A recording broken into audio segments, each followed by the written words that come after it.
আসসালামু আলাইকুম সুপ্রিয় দর্শক।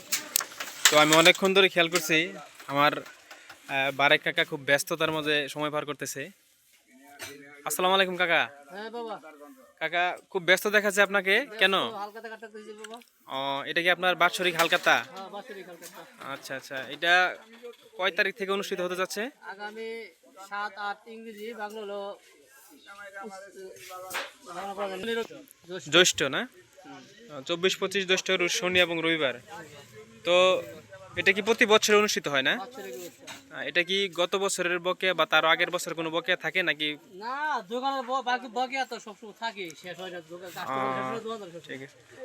তো ইদানিং জিনিসপত্রের যে দাম দর বৃদ্ধি পাচ্ছে, সেই হিসাবে বাকি দেওয়াটা খুব কষ্টসাধ্য হয়ে যায় আপনাদের না, জন্য। আমরা বাকি বেশি। আচ্ছা আচ্ছা, তো ঠিক আছে। অনেকক্ষণ ধরে খেয়াল করলাম তো যে কাকা খুব ব্যস্ততার মধ্যে সময় পার করতেছে।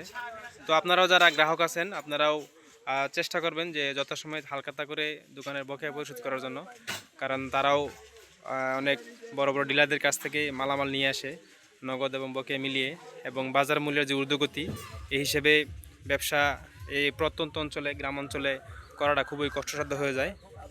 তো আপনারা সকলে আমন্ত্রিত থাকবেন। আর ধন্যবাদ সবাইকে।